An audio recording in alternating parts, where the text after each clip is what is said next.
سلام و عرض ادب خدمت دوستای گلم. اومدیم با یک مبحث دیگه از آموزش برق ساختمان راحت.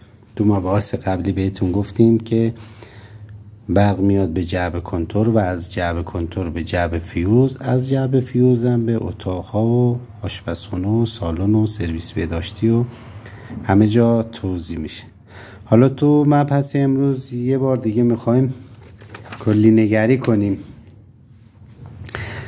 برقمون میاد به جعبه کنتور، از جعبه کنتور به جعبه فیوز، بعد به سالن، آشپزخونه، اتاق خواب 1، اتاق خواب 2 و غیره. خب یه نمونه‌ش هم کشیدم اینجا که تو اتاق خواب باید چی کار کنیم. یه سوال دیگه هم که بچه‌ها از من پرسیده بودن، اینجا جوابشو بهشون توضیح بدم. نگاه بچه‌ها، ما یه جعبه‌ای داریم تو پارکینگ ها، معمولا برای آپارتمانی ها بیشتر مصرف میشه، یا 2 طبق به بالا، 3 طبق به بالا.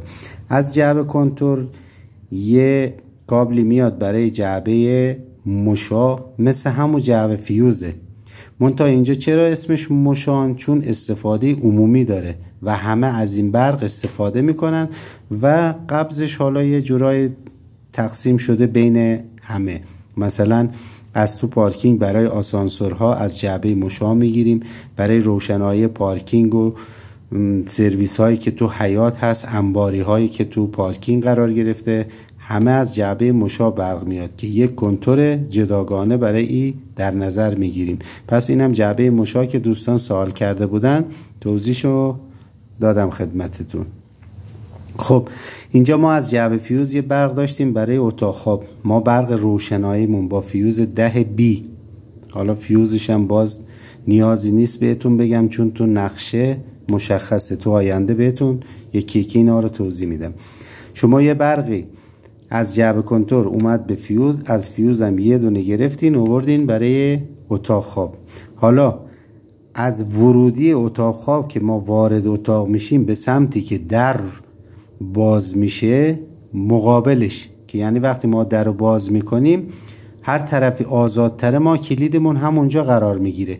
کلید ورودی که لامپ وسط رو روشن میکنه، یعنی یک کلید اینجا در نظر میگیریم، برق اصلی میاد به این کلید، از این کلید میاد به لامپ.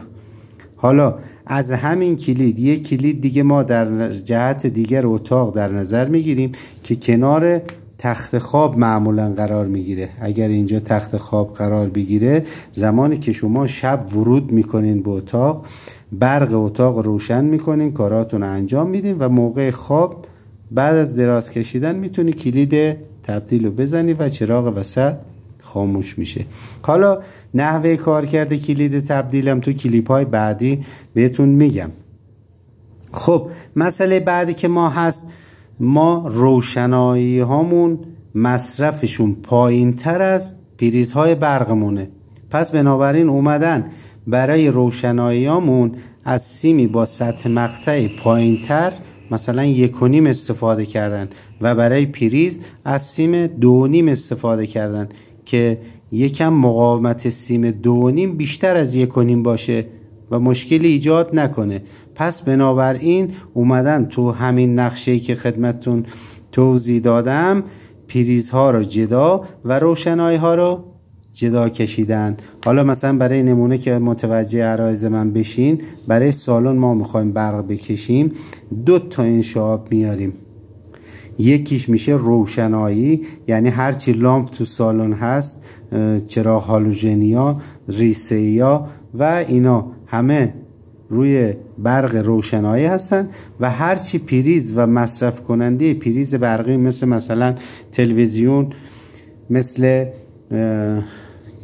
پریزهایی که اطراف سالن همتون دیدین بالاخره، پریزهایی که تو سالن قرار میگیره معمولا نسبت به مساحت اون سالن در نظر میگیرن، بین 3-4 و میتونه بعضی جاها سالن اگه بزرگ باشه 5 تا در نظر بگیرن طبق نقشه. همه مباحث طبق نقشه انجام میشه، ولی شما الان دیگه یه برقکاری هستی که خودت میتونی تصمیم بگیری که چه کارهایی رو انجام بدی. حالا درسته 4 جلسه اومدی پیش من و من کوچک همه شما دوستان هستم، من دارم چیزایی که خودم بلدم یاد گرفتم خدمت شما عرض میکنم و مطمئنم که شما در آینده نزدیک یک برکار حرفه‌ای خواهید شد.